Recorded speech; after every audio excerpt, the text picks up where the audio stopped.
Good afternoon. It's a commute 15 years in the making. The Eglinton Crosstown LRT is in operation for its first weekday commute. The light rail line officially began operation yesterday, but today marks the first time it's carrying commuters. CB24's Beatrice Vaisman has been following the first full day of service and joins us live with more. Beatrice. Nathan, Michelle, it is finally here. 19 kilometers, 25 stops, and commuters that I've been talking to, and I'm on board one of the LRT trains at Mount Dennis Station, tell me they're loving the experience so far. They describe it as really clean, spacious. The underground portions are really, really fast. I just talked to a mother and son who rode it yesterday and today. They say it's dramatically improved their commute already. Just 10 minutes, they say, from Mount Dennis over to Cedarvale Station on Eglinton West. And so really, really good reviews from the people that I've been talking to here so far today. Listen, long time in the making. One kid I talked to was not even born when talk of the Eglinton Crosstown LRT first started. His mom, though, very happy that it's finally here. And a lot of the commuters, too, they're saying that they do want to perhaps see a public inquiry or more information, someone to look into why it took so long and why it's $1 billion over budget, as well as we start to, looks like about to move any moment now here at Mount Dennis Station. I'm going to hold on to this. Let's hear from a bus driver and some commuters that we've been talking to so far this morning. And then I'll see if I can chat with some of these commuters to get their first impressions on board the LRT. Listen. I like how this is open because it makes us easy to get to our locations. And we were struggling when we were driving bus. We were struggling with the construction. We're like, why are they building this? But now we get the actual side of it. It's so much more faster, and we're not dealing with car traffic along like with a bus we would. But with the LRT, much faster, especially when it goes underground. It's much faster. It took them so long for the public to use it, right? Yeah. I mean, it's cool and everything. Like, it's nice. Yeah. Compared to waiting for the bus. Yeah, not bad, not very crowded, and like it's easier, faster for the wait time. Is this going to be part of your commute to work then? Definitely, yeah. How much of a difference is this going to make for you? It will be quicker, so we don't have to wait. And so here we are live on board the Eglinton West LRT leaving Mount Dennis Station. Not very busy. I'm in a lot of empty seats here, though. I've just found Howard. Howard, if I may, is this your first time on the LRT? Yep. And first impression? Perfect. Perfect. It's nice. What do you like about it? Just the nice work done. You know, when you look back and say, oh, look at the good work I done. You know, I look back and see, like, I'm a worker at the good work, what's done, and I'm like, amazing. How much difference is this going to make in terms of your commute? Is it going to be quicker? Quicker, faster, nicer, yeah, everything. Good, real good. And the underground portion that we're in right now, pretty fast? Yeah, everything's going on nice. I see the whole news thing. I get into it, I get studied, try to be involved, and it's just so nice. Let me ask you, 16 years in the making, was it worth the wait? Yeah, well, even though waiting, I was occupied. Yeah. Doing other things, waiting, occupied, so at the same time, I'm happy the same way, you know? Yeah. Awesome. Thank you so much for talking to me. Enjoy the ride. Looks like we're just arriving here at the station. Melanie, I know you're getting off. First impression, quick. It's faster than I expected. Yeah. Thank you so much. Enjoy your day. So here we are now arriving at Keelsdale Station, the second westernmost station. We're going to get off here, Nathan and Michelle, and make our way back to Mount Dennis. But the stations, they are clean, they are new, they are shiny, they are fresh, and commuters so far enjoying the newest addition to Toronto Transit. Back to you guys. Yeah, it took a while. It does look clean. It does look efficient. All right, enjoy. Thank you, B. Well, the LRT construction created havoc in the city's Little Jamaica neighborhood for several years. Now area residents and business owners are hoping to reap the benefits of this new transit line. CTV's Allison Hurst has been speaking with people who live and work in that area, and she joins us live with more. Allison. Michelle, there's lots of excitement and certainly a lot of relief from business owners we've been speaking with here this morning. One owner telling us that he actually rode the line yesterday to get a feel for it, check it out, and see how it would go, hoping, of course, that it means customers will be coming to this area, getting off at the station here and coming back to Little Jamaica. This has been more than a decade in the making for this community, which has been dragged through this process, including all the delays, resulting in a complete change approach to Little Jamaica. During the near 16 years of construction, dozens of businesses have been forced to close. There's one city block in this area with roughly 30 businesses all shuttered. Owners say many others have been struggling, and they're hoping the foot traffic they've been promised all this time will come, and it'll revitalize the neighborhood. We lost a lot of money. Business was slow. But we tried to pull through it. When the pandemic happened, that was another double whammy. But in all, we prevailed, and now we are excited that the subway is open. Yesterday, Sunday, I ride on the subway. I think I ride as far as Eglinton and Yonge, and come back to Fairbank. So yeah, that was fun. It was exciting, and I'm just happy for all the business owners along Little Italy. Sorry, Little Jamaica. I remember coming here to Gus grocery store. My mom used to shop here all the time. And if you haven't seen somebody for years from Jamaica or from the Caribbean, and you come to Eglinton, you're gonna see them. If you don't see them this week, you'll see them next week, because it was such a lively, vibrant Little Jamaica community. But hopefully, now that the subway is open and people can start coming back to Little Jamaica, we'll bring a lot of traffic and hopefully help the businesses that are suffering.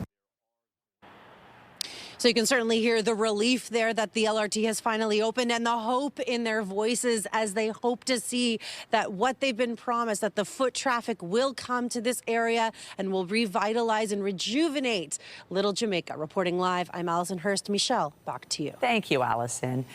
The Eglinton Crosstown has been a hot topic at City Hall for years. Now there's hope the issues which plague the project can be avoided in the future. CTV's Natalie Johnson joins us live from City Hall with more. Natalie. Hi, Nathan. The consensus here at City Hall among most of the officials who we spoke to is that yesterday was, in fact, a smooth ride for the launch of the Eglinton Crosstown LRT.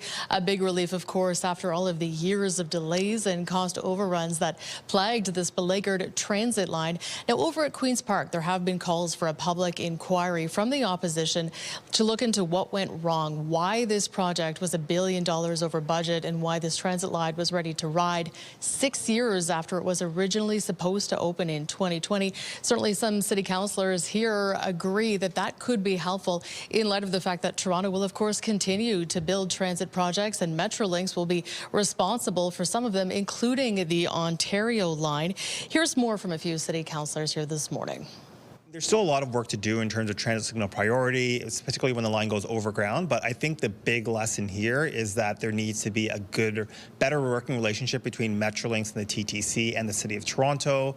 And there needs to be some sort of inquiry from these two LRT lines in terms of the lessons learned, so that when we're going forward with the next iteration of LRTs, whether it's Eglinton East or Waterfront East, we don't sort of repeat the same mistakes that have already been made. Because the province is continuing many of the same patterns, they are still using Metrolinx under exclusive provincial control, again meddling into city transit systems and building things that are not compatible with the rest of the transit system.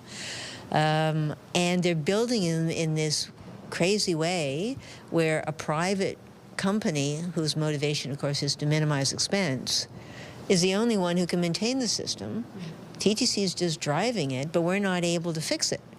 And that seems to me to be a very, very bad design. If an inquiry would prevent that kind of mistake from being made again and again, that would be useful. We should be doing everything we can to learn lessons from the mistakes, the delays, the cost overruns that happened on this one. You know, the other big thing here is even on the above ground sections, we still saw one of our residents that was able to run faster than the transit service when it was above ground. So whether you like it or not, I think we can reflect back on Mayor Rob Ford's record, where he really emphasized that transit ought to be underground. And I think if this is a city that has an ambitious agenda to build in the future, that might be something that comes top of mind, because when you share the right-of-way, you share the delays. And I am convinced between both Eglinton and Finch West, when you have LRTs in the right-of-way, you have to deal with left-hand turn lanes and intersection timing. It is still more complicated than if you have it underground. And when you talk about transit signal priority for the LRT in the above ground portions, that still is not fully implemented. There will be some improvements made to that in the next couple of weeks that should speed up new Line 5. There will be more adjustments in March, but full transit signal priority won't be in effect until May. That's it for now from City Hall. I'm Natalie Johnson. Nathan, over to you. Thank you, Natalie. Still to come, we'll have continuing coverage of the Eglinton Crosstown LRT throughout the day. Tune in to CTV News at 5 and 6 for those details. A pedestrian has been taken to hospital after being struck by a vehicle in Scarborough. This happened just after 7 a.m. in the area of Pharmacy Avenue and Rosita Crescent near St. Clair and Victoria Park Avenues. The pedestrian was taken to hospital with serious but non-life-threatening injuries. The driver involved remained on scene. And a man has been taken to hospital following a house fire overnight. Flames broke out at the home near Dundas in Sherbourne just before 11 last night. A man in his 60s was taken to hospital with serious injuries. Fire crews are looking into what sparked the blaze. Meanwhile, emergency crews were called to a house fire in Oshawa. It happened at a home at the corner of Park Road and Quebec Street around 4:30 in the morning. The cause of the fire is still under investigation. No injuries have been reported. Police are still searching for a 90-year-old man who's been missing for more than a week now. Police say Joseph was last seen leaving his home near Pharmacy and Glendinning Avenue in Scarborough around 5 p.m. on January 29th. He's described as standing roughly 5'5" and was last seen wearing a beige coat, red and black striped vest, and blue jeans and blue rubber shoes. His vehicle, a light blue Toyota Corolla with a license plate DCKX933, was spotted on the evening of January 29th near Coxwell and Gerrard. Investigators are asking anyone who might have information about his whereabouts to contact them. Ontario's Inspector General of Policing says he will be conducting an independent inspection into police corruption across the province. The announcement comes in the wake of Project South, which saw 7 current and 1 retired Toronto police officer charged in a months-long probe into organized crime and corruption. CTV's Queen's Park Bureau Chief Siobhan Morris has been following this story and joins us live with more. Siobhan. Well, this really is a sweeping top-to-bottom review of policing right across Ontario, not just here in Toronto. All 44 or 43 municipal services will be looked at, as well as the Ontario Provincial Police. This is aimed at preventing and flagging allegations of corruptions like we saw illuminated in Project South. That's a case that involved allegations of bribery, conspiracy to commit murder, and drug trafficking, among others. As you heard, 7 Toronto police officers and 1 retired officer are among those charged in this ongoing investigation. The Inspector General of Policing said today that this is such a big task, he's going to seek an outside person to do this province-wide review, someone who will be familiar with policing and the laws that govern them. I will review that findings report to determine whether there has been any non-compliance with policing legislation, including a failure to provide adequate and effective policing. And if there has been non-compliance, I must then determine whether to issue any legally binding directions that will require action and implementation to ensure compliance and for improvements across the system to be made. This is amongst the greatest betrayals that I've ever seen in my career, and one that is the reason why I'm supportive of the Inspector General's work.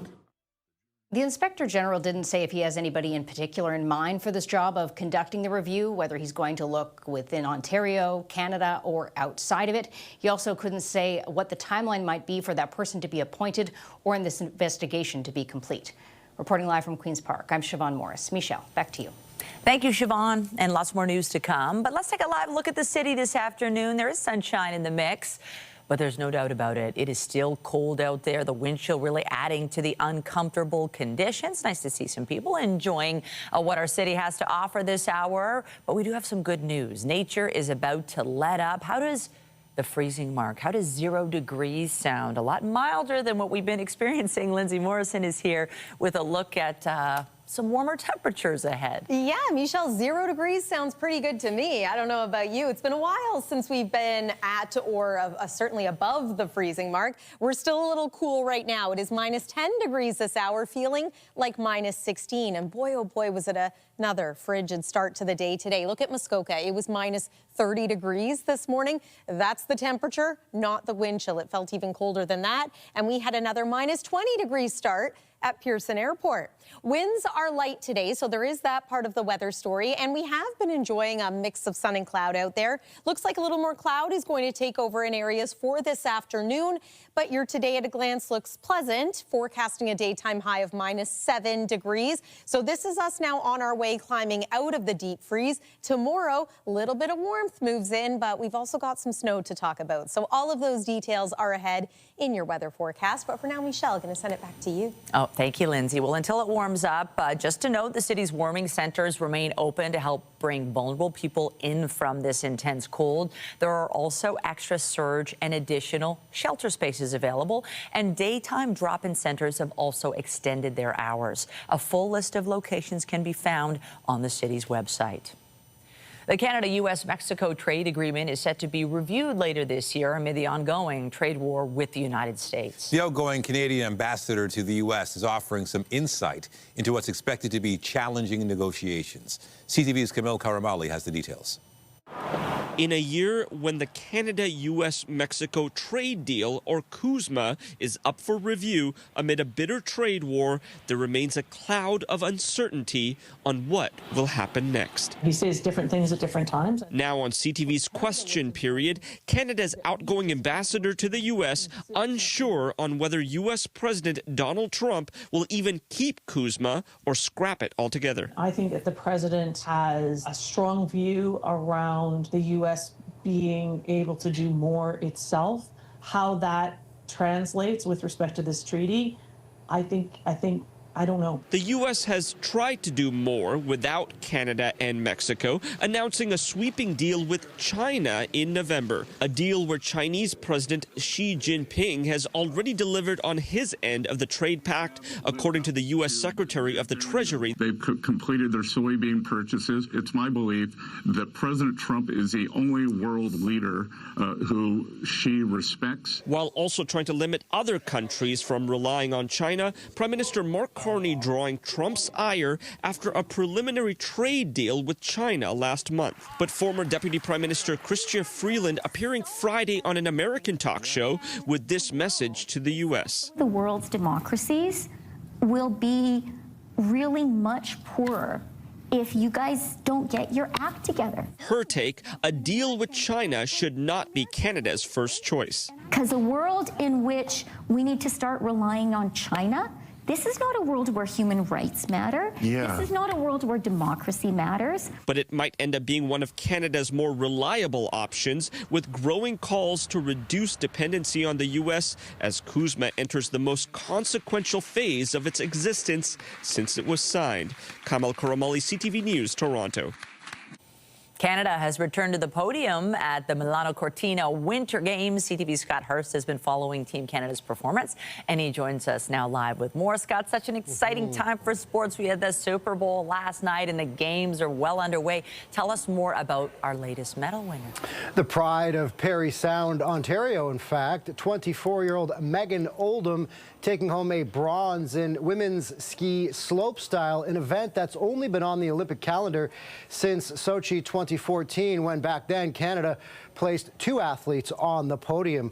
Now, Megan Oldham herself is a 4-time world champion medalist. She's also taken home multiple X Games medals as well. And this is really a redemption Olympics for the 24-year-old, as I mentioned, from Parry Sound, Ontario. She finished just off the podium in women's big air at the Beijing 2022 Olympics, finishing 4th in that event and missing out on the slope style final at the last Olympics by 1 spot. And so not only making the final, final in slopestyle this time around, but also making it onto the podium. And slopestyle is an event that is judged where athletes, as you see by some of the pictures, navigate a course filled with rails and massive jumps and other terrain park features. This now takes our medal count, Michelle, to two bronze medals. Valerie Malte winning a bronze in long track speed skating over the weekend, and now Megan Oldham in ski slopestyle taking home a bronze for Canada.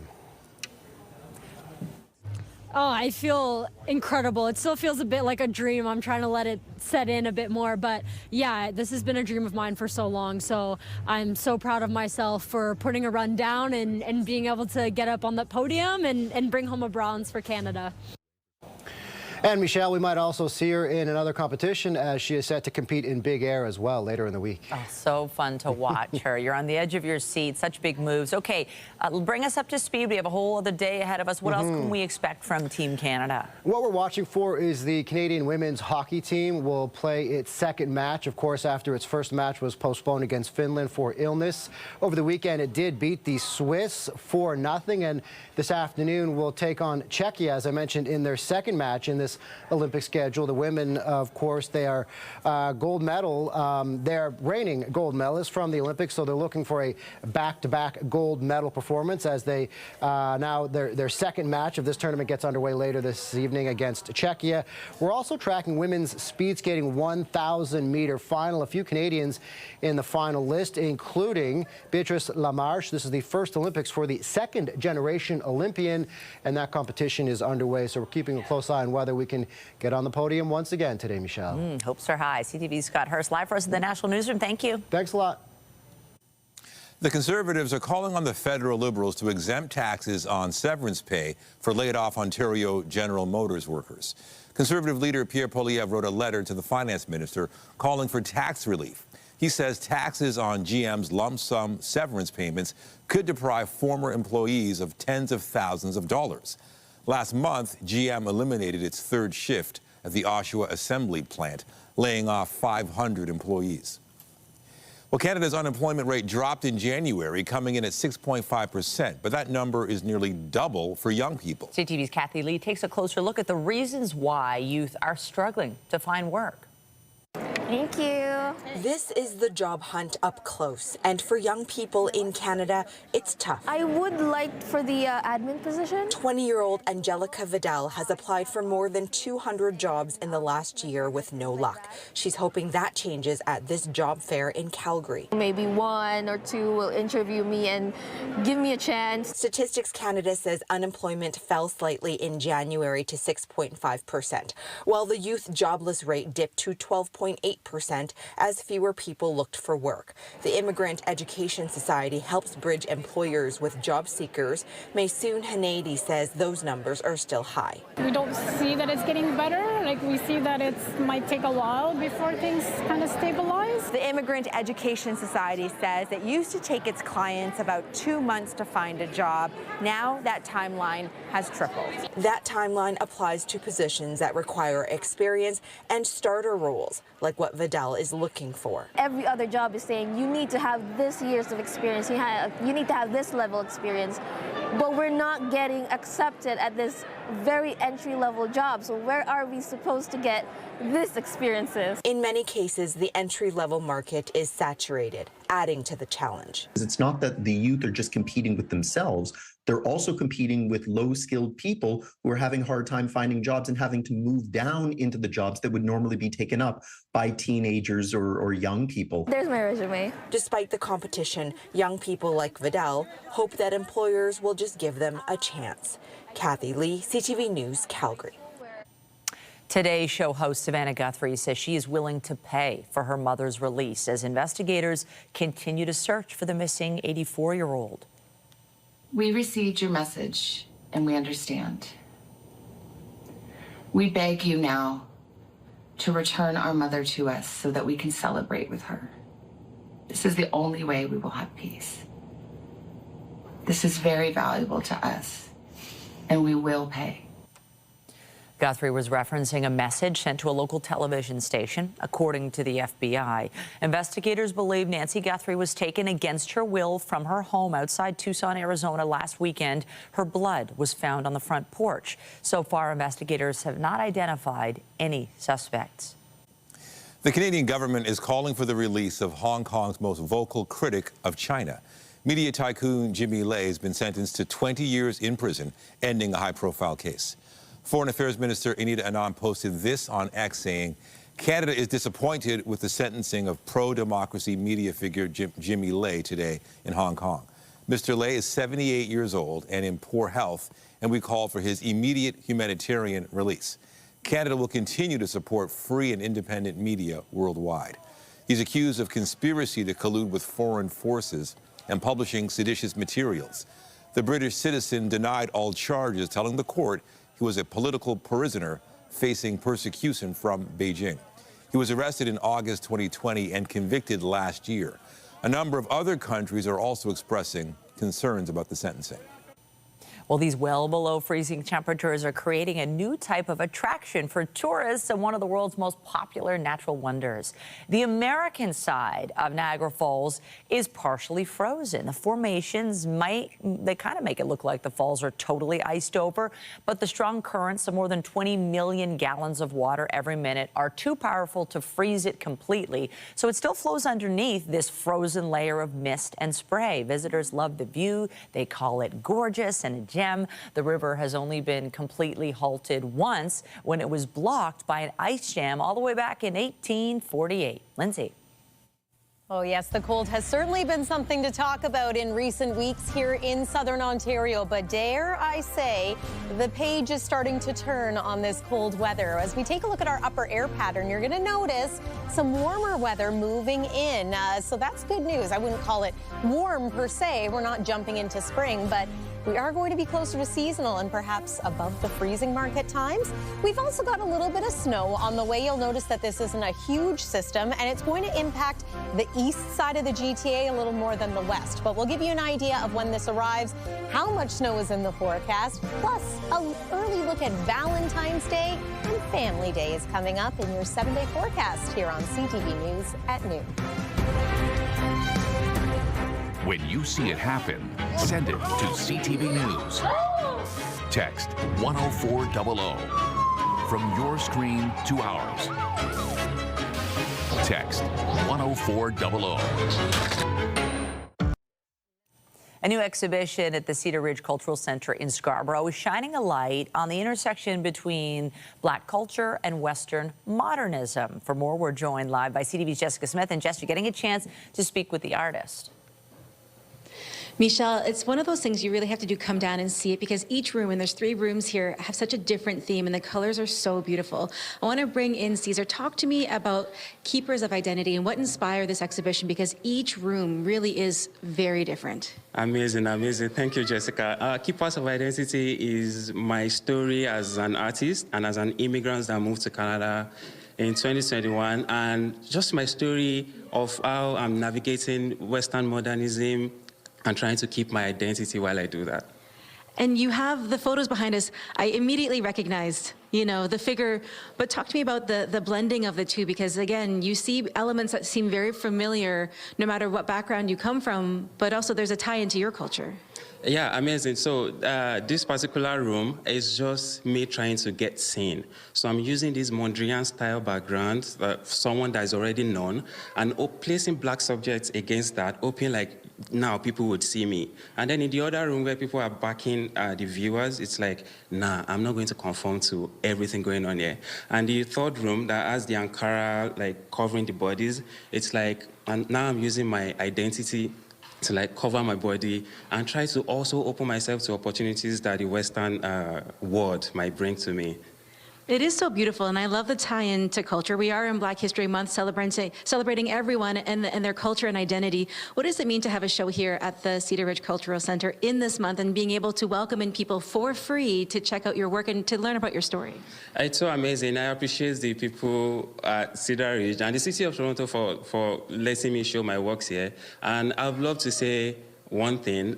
It's amazing to have a month dedicated to blackness, but I also want to say sometimes I feel like it's meant like to contain blackness instead of like really glorify blackness. Yeah. So I hope we can celebrate blackness every month. Black 365 days a year.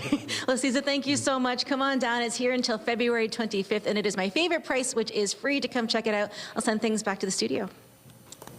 Thank you, Jess. All right, let's talk about the forecast. It seems like we've had a month of a deep freeze, and it's perhaps possible that it's going to ease. Hallelujah, because I think we've had just so much. I mean, it's still the beginning of February, but so many days of extreme. I think we're ready to escape this. And how amazing will, 1 degree feel? Oh, it's going to feel amazing. And just in time for the family day long weekend, things are getting a little bit better outside.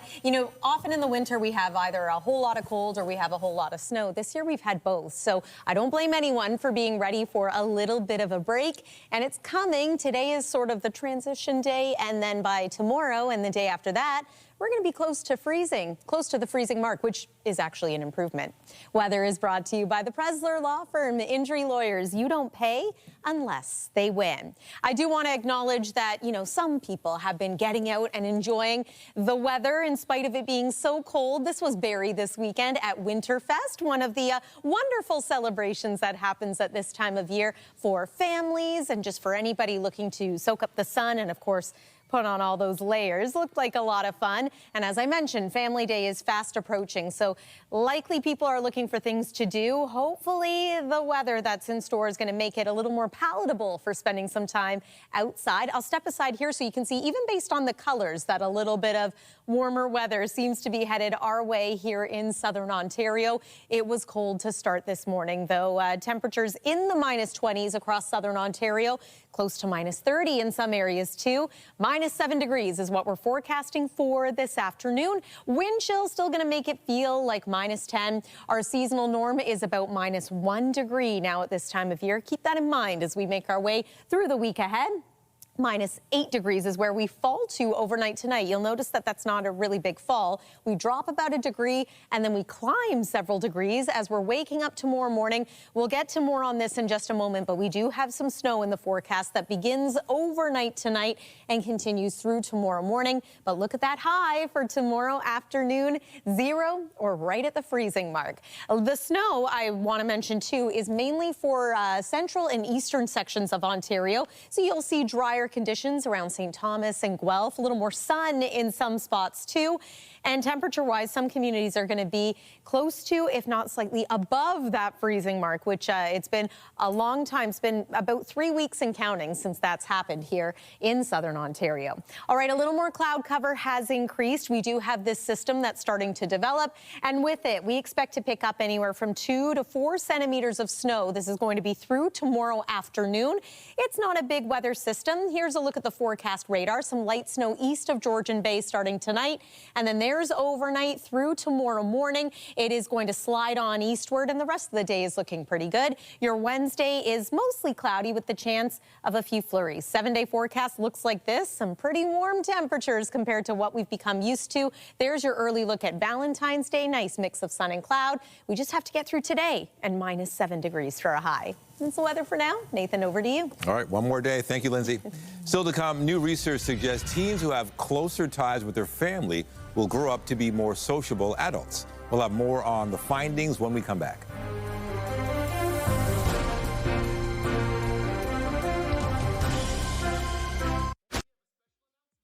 New research shows teenagers who feel closely connected to their families are more likely to thrive socially as adults. For more, we're joined by CTV Science and Technology Specialist Dan Riskin. Tell us about these findings. I certainly hope I can connect with my teen. Yeah, well, exactly. So teenagers are a lot of work for sure, and this is just another reason to put in that work. They took a bunch of teenagers and they asked them questions like, do you feel loved at home? Do you feel like your family understands you? Do you feel a connection to your family? Just some basic questions like that. And different teens answer differently. And then they waited 20 years and asked those same people who are now grown-ups, how connected are you to your friends? Do you have friends that you see every week? how close are you to the people that you're closest with? Questions like that. And there's a distribution of answers there too. And what they found is those teens who were at the top of the distribution in terms of how connected they felt to their families were 40% likely to be in the thriving socially group as adults. And if you look at the teens who were in the bottom quartile, the bottom 25%, they were only 16% likely to be in that top group. So there's a real tight correlation between how connected you feel to your family and how connected you will be to your friends as an adult. But what this doesn't answer is that caused by the way you interacted with your family? Or is it just that some people are more social and so they get along with their family when they're teenagers and then they get along with their friends when they grow up? So it's not clear how much is a causation or correlation, but it's definitely worth thinking about. And when you're having one of those days with your teenager, just think, this is another reason for me to put in that extra effort. Yeah, that's a really reassuring study about family ties. So this next study says that it might be better to tell a little lie. Yes. According to researchers. Why is that? Yeah, so this is basically set up in the context of a baking show where you've got some contestants that make great things and some contestants that make okay things, and you're a judge, and are you supposed to tell the truth, or do you want to protect their feelings a little bit? And it was assumed by the researchers going in that one of the great marks of being an ethical person is that you don't tell lies. Lies, bad. Truth, good, right? It's a black and white. It's very simple. But in social situations, sometimes you shouldn't say the truth, right? And so they judged how ethical the different judges were in terms of how they interacted with those contestants. And the people who told those white lies to protect people's feelings scored the highest. And so it turns out that we really do judge people more on how they treat others than whether they adhere to the truth or lies.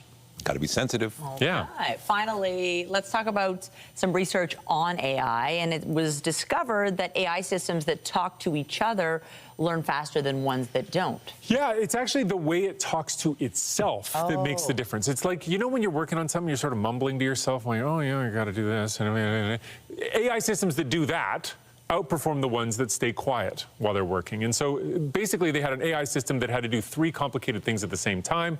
And while it was doing it, some of them were trained to just mumble to themselves, to have like a little things they were saying to each other and recording it in a little piece of paper in its head. And as they did that, they just learned a little bit differently. And when the AI models had that difference to them, they ended up being smarter and faster to learn than the models that did not have a running dialogue. And so I don't know whether this really does translate to how the human brain works, but we do take hints from AI in the way it does work. But this might mean that if you mumble to yourself when you're doing a task, it might be part of what gives you that leg up cognitively. I'll have to remember that. Do you mumble to yourself? I mumble all the time. Okay. Yeah. I try not to do it in the middle of our interviews, but yes, absolutely. I love it. Well, you're so smart. CTV Science and Tech Specialist Dan Riskin, thanks so much. Thank you. And still to come on CTV News at noon, the Seattle Seahawks are Super Bowl champs after beating the Patriots. We'll have more on the big game and everything else surrounding it when we come back.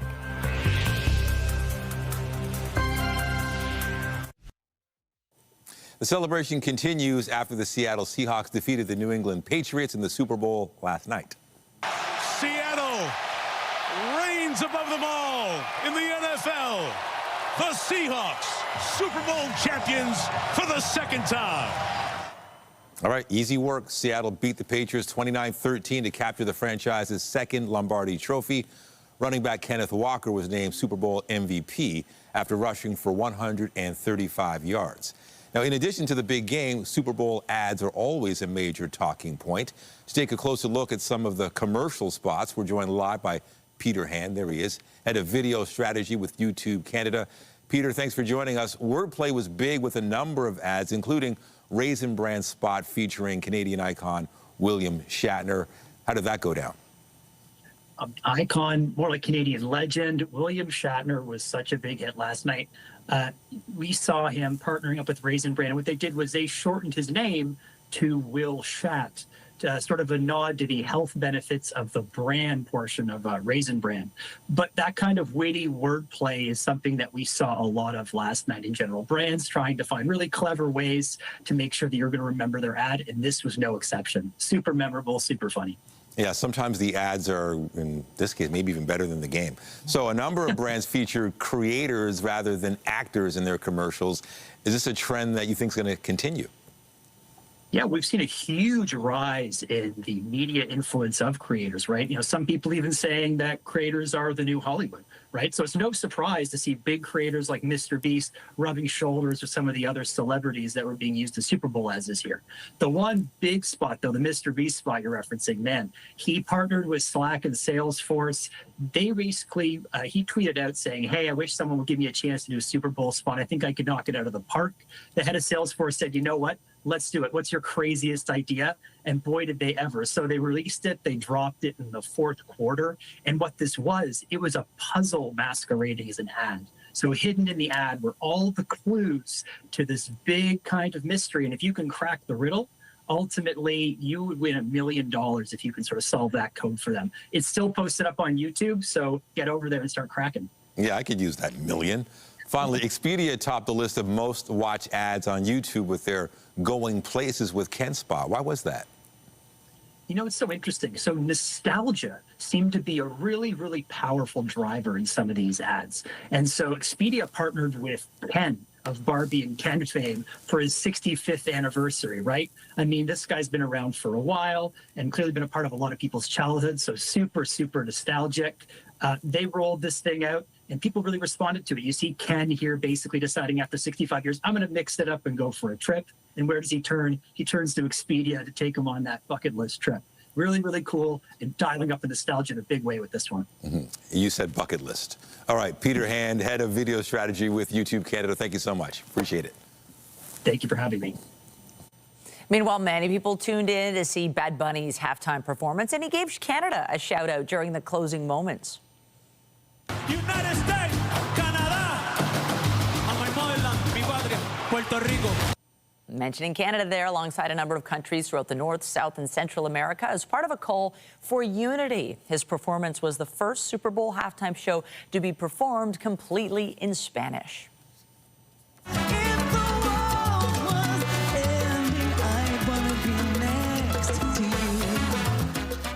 And that's Lady Gaga making a special appearance as part of the halftime show. She performed a salsa version of her hit, Die With a Smile.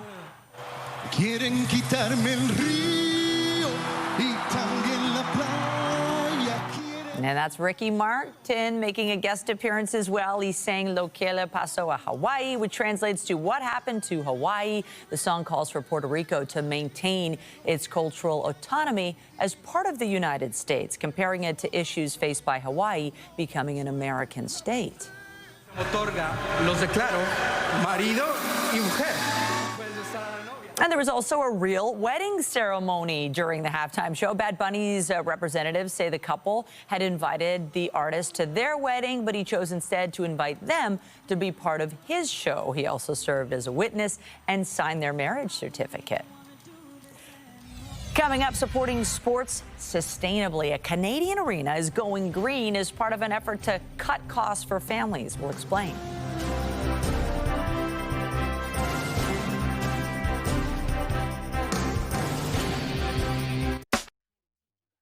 A Nova Scotia arena is going green in an effort to cut costs and pass on some savings to families. CTV's Paul Hollingsworth has more on the effort to improve sustainability and support local sports. This community-run arena is always fully booked with hockey games and figure skating sessions. It's also an expensive facility to run, which is why the operators applied for a federal Green Initiative grant. Recently, they scored a big win. $1.3 million. That money will cover the cost to convert from electricity to solar power later this year, making it the first solar-powered arena in Nova Scotia. The switch could be a game changer, shaving off more than $14,000 a month in expensive power bills. But what this is going to do for us is generate income to support the operation over the long term. Those who use the arena hope the savings will allow it to continue to be a community destination for sports events. It's the hub. It's the hub of Sackville. Learning about the history of this arena and the people that have made this arena possible. We're in a position now where I think that we can actually make this rink strong for another 50 years. By making this rink more sustainable and financially viable, operators can use the money they save to renovate and upgrade the facility. No arena makes money. The operating season is too short. A new concrete pad under the ice surface and upgraded boards will now be affordable. That's another $600,000 project. By keeping costs down, Smith hopes to pass savings on to local families, giving sports a brighter look for people who use this soon-to-be solar-powered arena. Paul Hollingsworth, CTV News, Lower Sackville, Nova Scotia. Well, it still feels like we're on ice outside right now, but that's going to let up this weekend. We will get some much-needed relief. We will. I will say if you're journeying to a local arena tonight, conditions should be good on the roadways. It's overnight, so after midnight that we see a little bit of light snow beginning, and the temperature, believe it or not, is also going to climb through those overnight hours. We'll drop to a low of about -8 degrees. We're not too far off that mark right now, so it's actually going to be warmer overnight tonight than it is at this hour. And again, periods of light snow beginning overnight, continuing tomorrow morning, tapering off in the afternoon. Look at that forecast daytime high, 0. We want to take you to Italy, of course, if you've been following the Olympics. Here's a look at what you can expect weather-wise in both Milan and Cortina. Not nearly as rainy as it was at this time last week before the games were gearing up. 7-day forecast looking like this, so some light snow for tomorrow, 2 to 4 centimeters expected around the GTA, and then it looks like a pretty cloudy couple of days after that, but it will be pretty quiet weather-wise, and yes, daytime highs near 0, back around -2 degrees on Thursday. But look at the pattern heading into the weekend, and of course it is a big weekend. We have Valentine's Day on Saturday, and tonight on CTV News at 6, we'll give you your first look at the Family Day forecast. Nathan and Michelle. Well, zeros look good, don't they? All right, that's it for CTV News at noon. Remember, you can get Toronto's breaking news all day long and on at CB24 and at our website, ctvnewstoronto.ca. For Lindsay Morrison and the whole team here, have a pleasant afternoon. I'm Michelle Dubé. And I'm Nathan Downer. Be sure to join us later for CTV News at 5 and 6. Have a great day.